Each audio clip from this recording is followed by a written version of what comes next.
And so I encourage you, if you're struggling or you're like at a new phase where you're like, you don't want to do what you're doing anymore and you want something new and you just are so tired of the grind, like stop for a moment and go, well, what are some of your gifts? What brings you joy? Because you might not think that some of your gifts, they probably come easy for you, but it would be really hard for someone else. Both of my daughters are natural artists. The artwork that they do is unbelievable. It has always come naturally for them. They could paint anything, they could draw anything. For me, I have always, my whole life, been an encourager and loved organizing people and connecting people.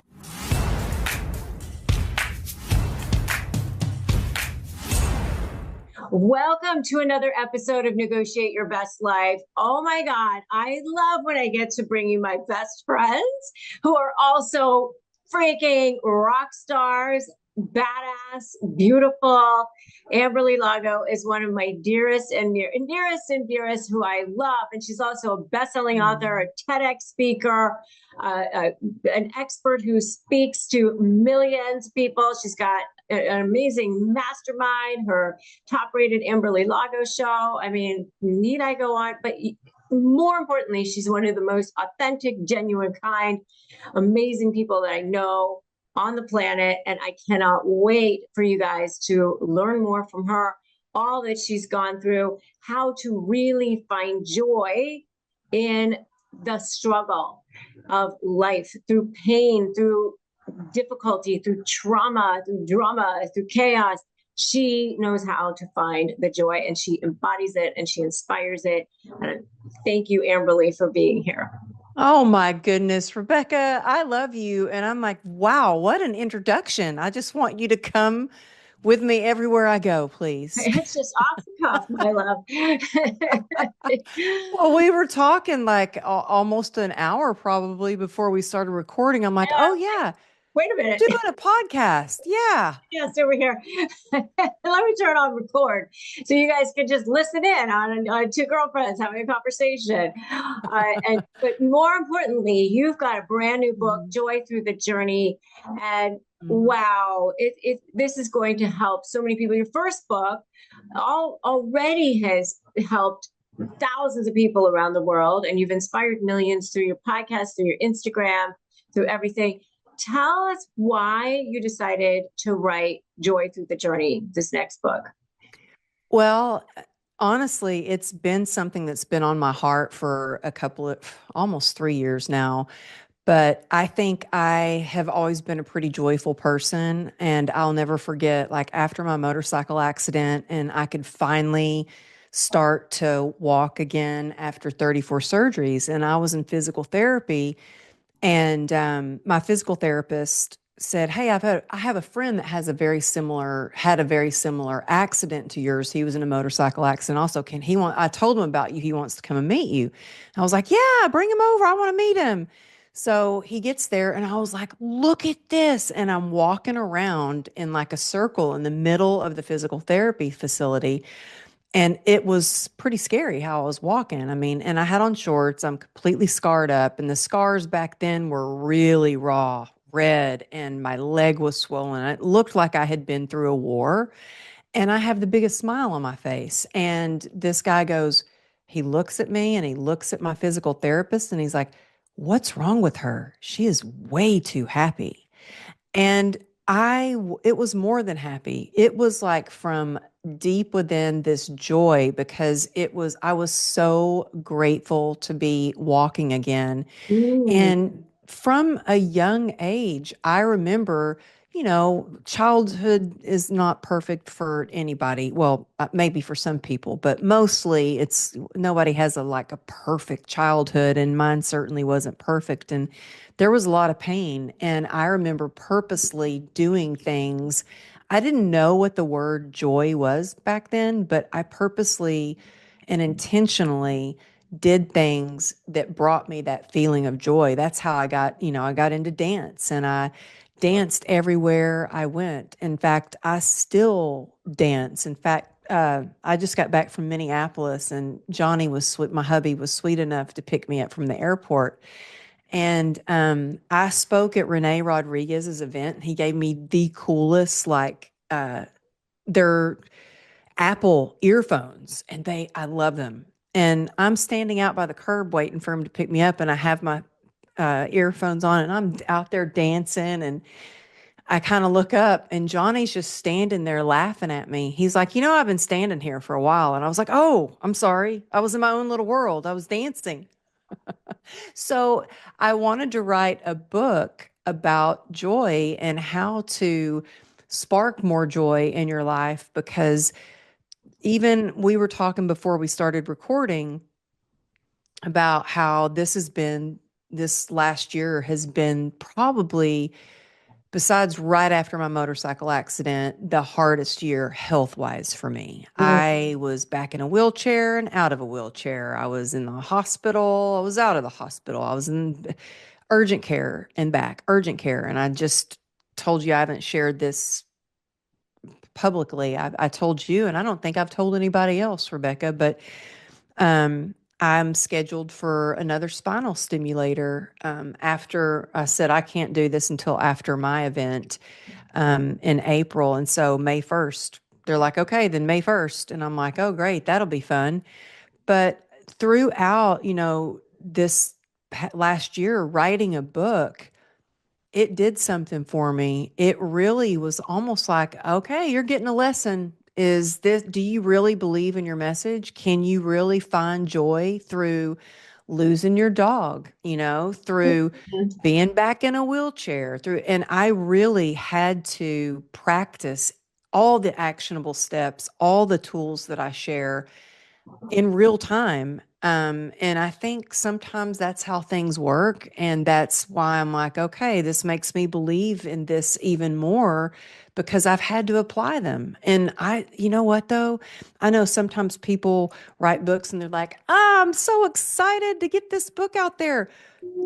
Truthfully, I'm a little nervous. And I'm trying not to be nervous. I'm trying to think of, I just pray this helps somebody out there discover more joy in their life. But I am sharing such raw and real stuff, like stories. And I share it because I want people to know this isn't something that I just like, oh, yeah, try this. Maybe it'll work for you. I'm like, no, I was down and out, and this is what I did, and this is how it helped. And this is how, yes, you can have pain, whether it's mental, financial, physical, but you can choose to build upon the joy at the same time. Mm-hmm. Have you ever met somebody, they started off to be the most charming, charismatic person you've ever met in your life. Then they turned out to be your worst nightmare. And then when you go to negotiate with them, they're a living hell.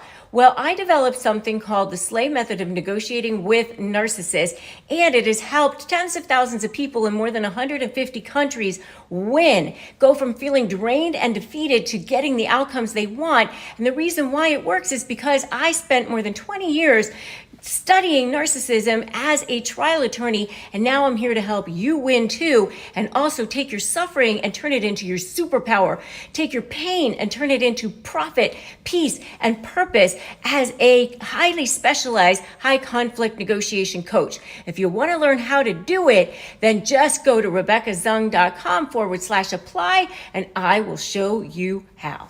Oh, so good. There's so much to unpack with all of this. And first of all, I just want to acknowledge you for your courage and your vulnerability.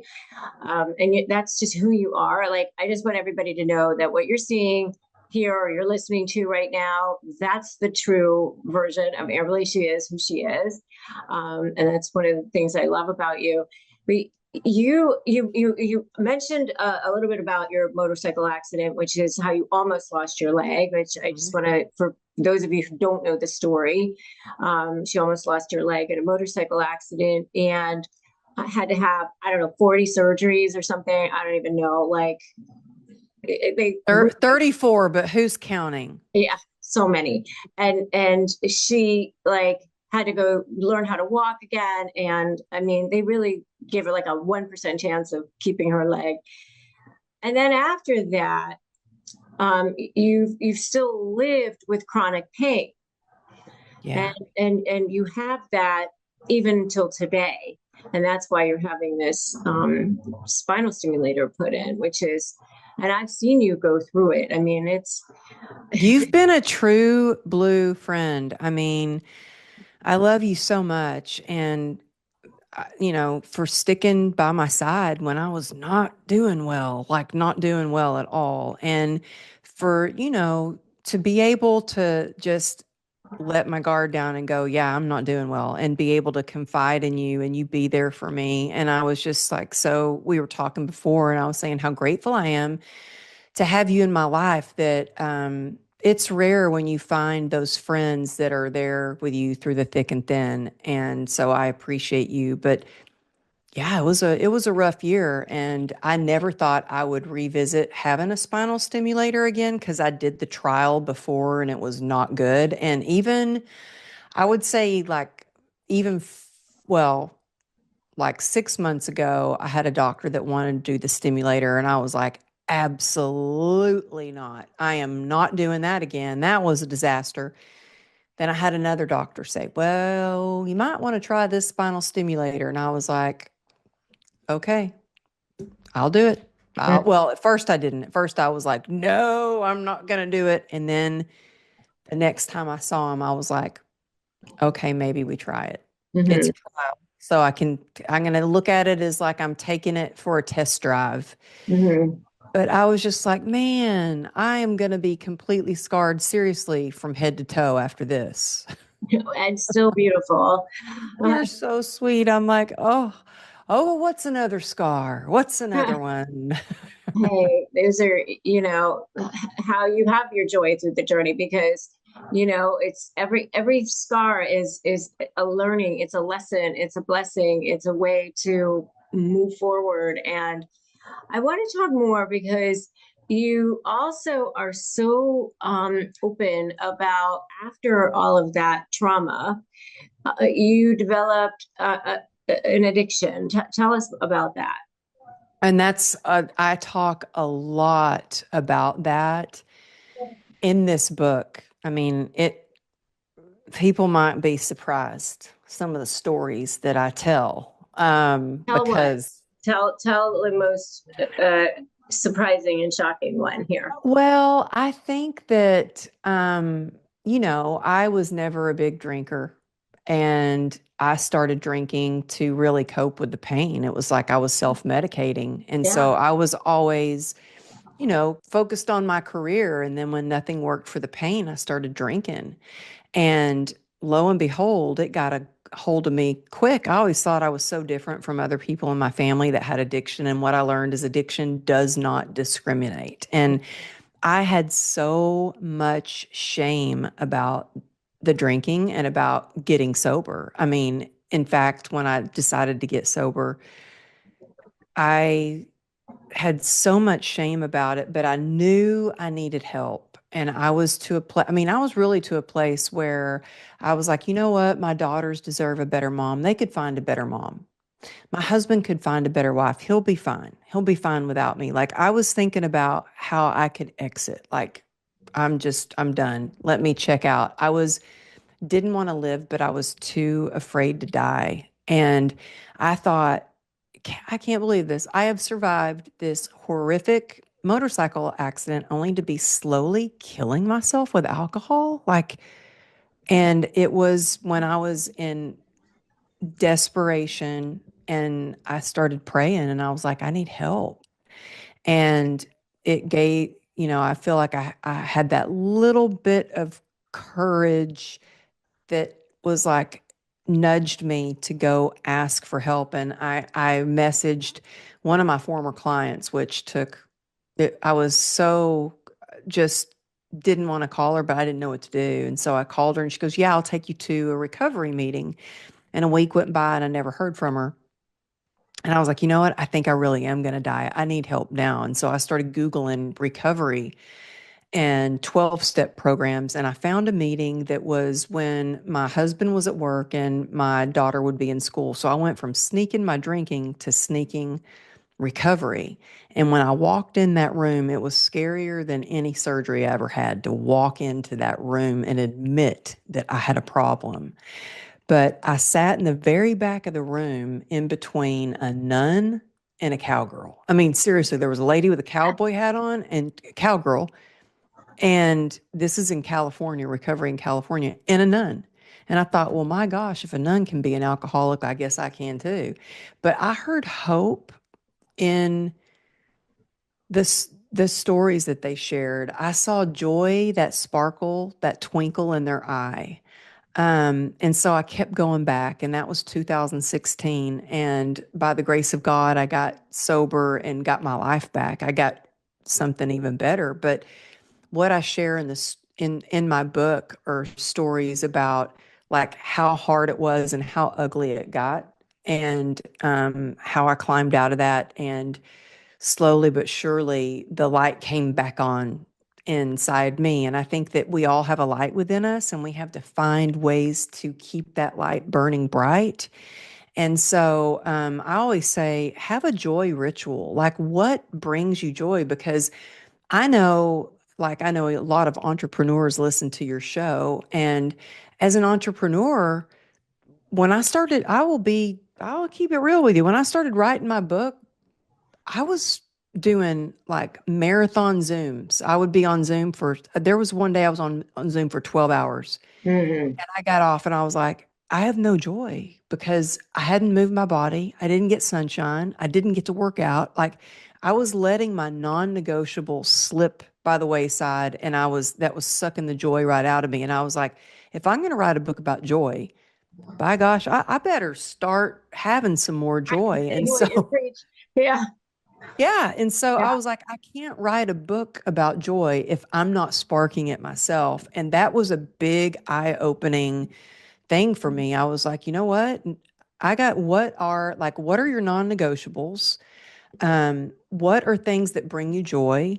And stick to that. What is your joy? Like, I will give you an example of what brings me joy. Like, a joy ritual for me is no matter what, no matter if I'm home or I'm traveling, I get up and the first thing I do is I drop to my knees and I pray, because it brings me close to God, but it also reminds me how small I am and how big God is, and that He's got it. I can let go and I can let God. I don't have to worry. I don't have to be anxious.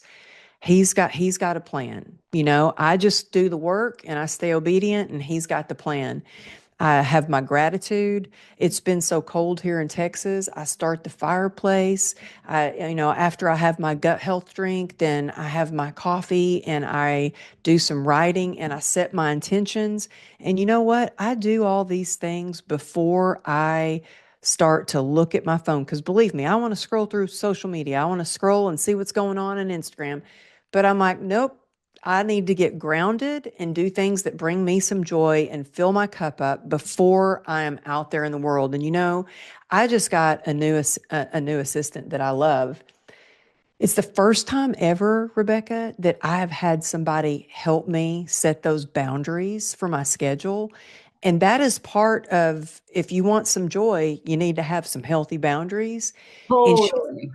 she's got it in my calendar from 5 to 7 a.m. That's Amberly's time. That's time for me to work out and move my body and get those endorphins going.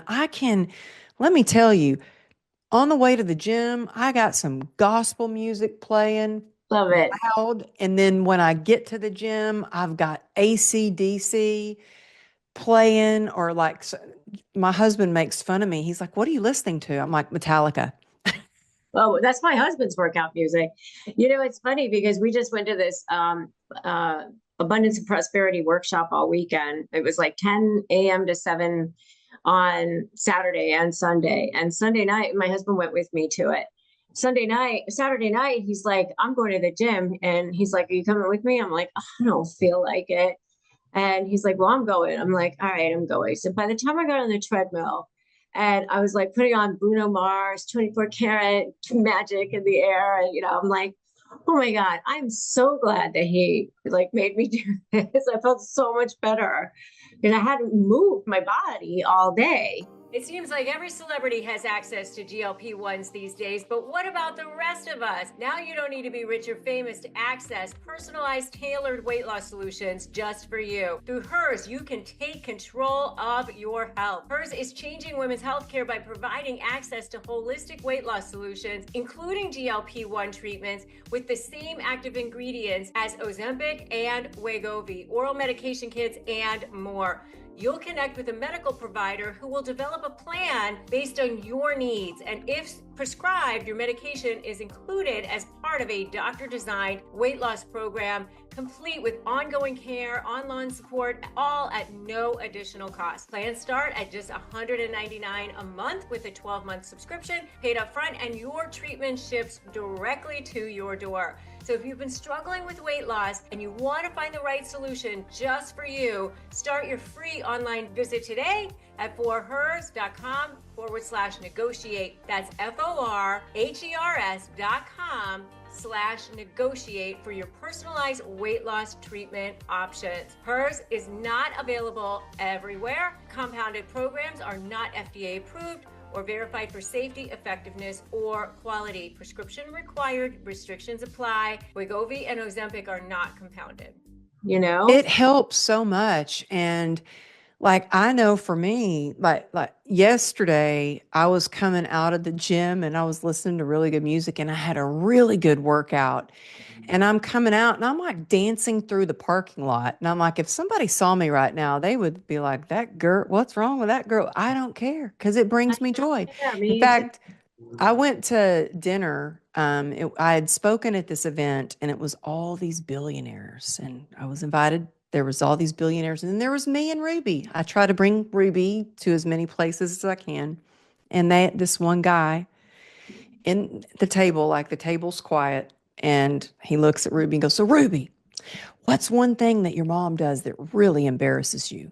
She goes, "Oh," without hesitation. She goes, "Oh, she dances everywhere we go. She just dances in the supermarket, on the street, in front of my friends." Like, and I'm like, I can't help it. It makes me feel good. It like brings me joy. And You love so I it. And it's say, probably bringing other people joy to see you do it too. oh, well, you know what? Thank you. I don't, maybe it makes them laugh, but I say if we all go out there and try to be a joy sparker, like how can you cause a ripple effect of joy? And you can do that just by smiling at someone. You never know what kind of day someone's going to have. And if you just say hello and how are you, but like, how are you really? Uh, I mean, it brings them joy, it brings you joy, it's that ripple effect.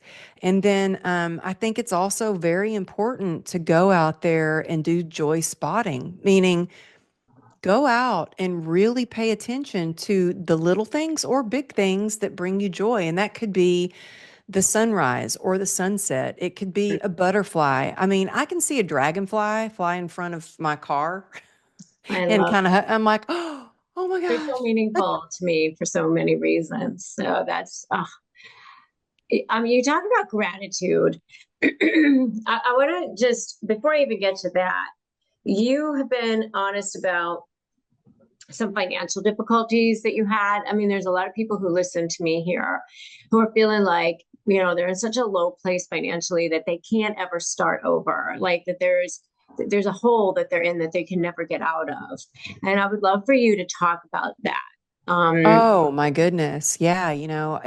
At one point we had $2.9 million worth of medical expenses and we had a lien on our house. And it's hard when you're in a position like that, the pressure, the crushing pressure that you feel, the stress, the worry. And in that moment when we were going through those hard times, um, I remember I was still in a hospital bed in our living room, and I had a friend that I used to work with. She was another trainer, and she came to see me, and I was completely bedbound. I had the porta potty next to me, which was really hard to go from this elite athlete to all of a sudden I looked like I'd been in a war, and I couldn't even use a bathroom on my own. And she sits next to me, and she goes, "Well, what are you going to do?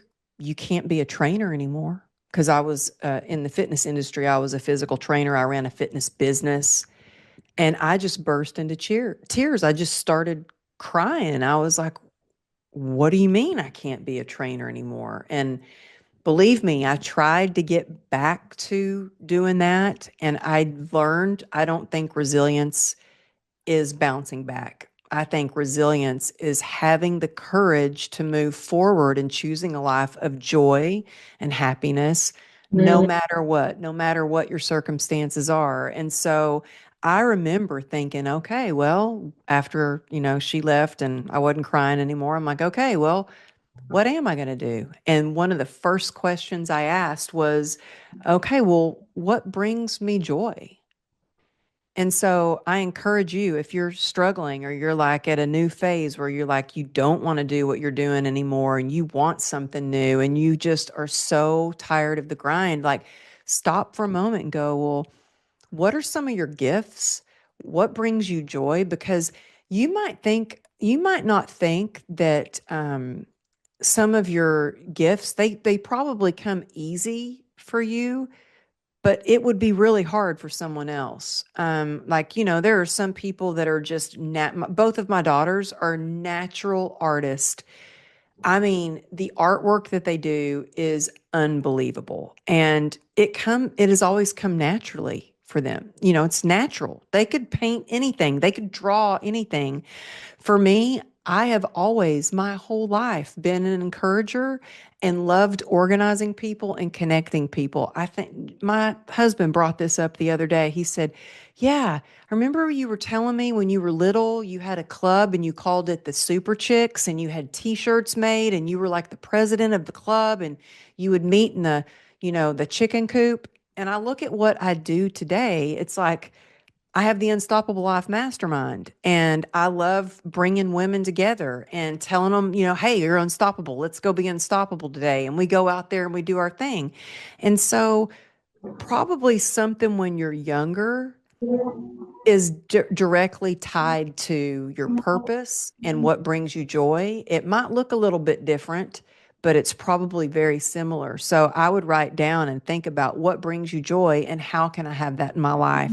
What brings me joy? I love working with people. Well, I can't do it on my feet all day like I did before. Well, how else can I do it? What other ways can I do it? And that's when I went and got certified as back then it's, certified life coach. And now, and so I think that if you focus on what you can do and stop focusing on what you can't do and what you can't control, and then no matter what you're going through, this prayer works for me every single time. The serenity prayer, and it's God, grant me the serenity to accept the things I cannot change, the courage to change the things I can, and the wisdom to know the difference. And then if all else fails, get out of the environment that you're in, get out of the house, go for a walk, do a gratitude walk. Rebecca, you were so kind to talk to me after I lost my dog, and I told you, I was like, you know what? I had to do something that brought me joy, and that was put the Christmas tree up. That was the earliest we'd ever put our tree up, but put the Christmas tree up because that brought me joy. Still couldn't quit crying, and I had to acknowledge the feelings and go, okay, I just want to stop crying for a little bit. And I was like, I'm going to go to Home Goods and I'm going to go and find joy. I'm going to go joy spotting. And the first thing I saw when I walked in was a sign that said joy. So Oh, yeah, can you believe that? talk You about, get what you oh look my for. gosh, that's crazy. I'll admit it, I'm that person. I'm the one the night before a birthday, an anniversary, or any kind of special occasion, I'm frantically searching the aisles for the right card and one that doesn't seem kind of corny or cringeworthy. You know the struggle, right? But then I found Moonpig. It's a total game changer. They have tons of adorable, funny, even heartfelt designs ready to go. And you can even personalize them, which is super cool. You can even upload your favorite photos or tweak the text to make it uniquely you. And they'll even suggest clever messages if you're feeling stuck. Oh, and no more forgetting birthdays or scrambling for addresses. Moonpig lets you save everything in one place and even sends you reminders. Plus, they've got the opportunity to upload gift cards from all your favorite places like Sephora or Starbucks, so you can really nail that perfect gift vibe. Once you've designed your card, they'll even mail it for you, or if you want to hand deliver it, they'll send it to you with a cool envelope. So guess what? This is your chance. Your first card is totally free. Just use the code FREE and go to moonpig.com/US/negotiate. Seriously, stop stressing and start impressing. Make someone's day with Moonpig. Try it right now. Oh my goodness. And gratitude, I think, there's so much science around the power of gratitude. It's not just writing out a list and okay, I'm grateful. It's actually it releases endorphins in your brain. It actually puts you in a state of receiving. It actually is like energetically, you're more open. And so It is alchemy. It really changes everything. I mean, I start with it every morning from the moment I wake up because I wake up and my first step is always painful and I don't know how bad the pain is going to get. And I could easily go down that road of negativity and being a pessimist. And people think I'm so positive. I'm not. I work on being positive and it's a muscle. I feel like that just like going to the gym and getting stronger, you can work on your mindset and allow your mindset to get stronger and tougher. So the minute you might have that negative thought, you can catch it and flip it. Mhm. And so gratitude, when you go out joy spotting, it not only allows you to be more grateful, but it also trains your mind to hunt for the good and to see the good. And the more good you see, the more that you think about and you search for the good, the more good is going to come your way. Totally. So, if there's one takeaway that you would give everybody, like what can they start doing today? What would you say?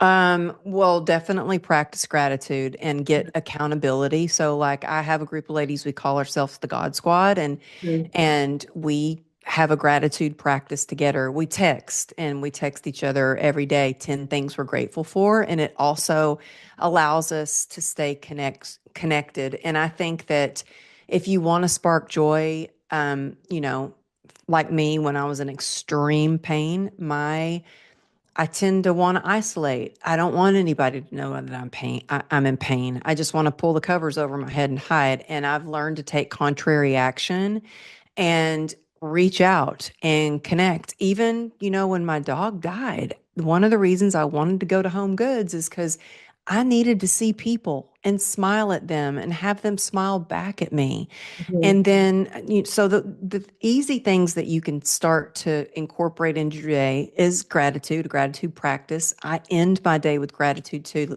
But like the last thing I say before I go to bed is thank you, thank you, thank you, God, for keeping me sober another day. I Mhm. still say that because I know that if I stay sober, I can get through anything. And then I think it's super important to, go joy spotting, be a joy sparker, and then create a life that you don't want to escape from. You Mm. know, Oh, um, such a beautiful quote. I love that.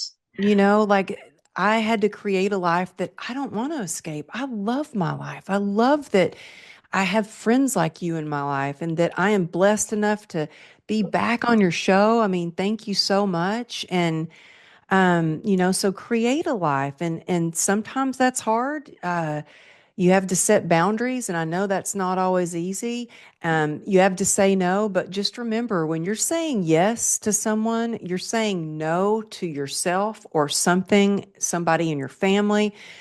Every time I say yes, I think, okay, well, what am I saying no to? I'm saying no to my husband. I'm saying no to time with my daughter. I'm saying no to my workout. I'm saying no, so really get intentional and discerning about what you're who you're bringing into your life and what you're bringing into your life. And I think that if it's not in alignment with your values, if it's not bringing positivity and optimism and getting you closer to that big vision that you've casted out, then it's time to kind of reevaluate things and start saying no. No is a powerful word. And one last thing that I can't stress enough, because especially after this last year with my health, Mhm. it was scaring my husband to death because it's not like me to not be able to get out of bed. It's not, I got some grit, and I know when you've got grit, there is no quit. And I was like, I couldn't get up. Is focus on your health. The more you focus on your health and make it a priority mentally, spiritually, physically, the easier it's going to be to spark joy. And I talk a lot about that in the book, and what I've learned from these health scares, really. And so, yeah, I hope that really helps if you just Yes. Oh incorporate my a God, few of so those helpful. things. I So mean, many nuggets. well, thank you. This book is different than my first one was a memoir meant to inspire, and this is it's like a self-help book. And I'm no guru, but I tell you like it is what I went through, and then I'm like, and this is how I got through it. And here's some actionable steps for you to take. And my sincere wish is that if you're struggling, you're in a challenge, whether it's financially, physically, or you're just having a bad day, that this book will help spark some joy into your life. Yes, and we will make sure we have a link to it in the show notes so you can guys go grab it. Where can people learn more about you, your speaking engagements, your projects, your mastermind, your programs, all of the good stuff? Oh, well, thank you. You can just go to amberlylago.com. You can find everything there.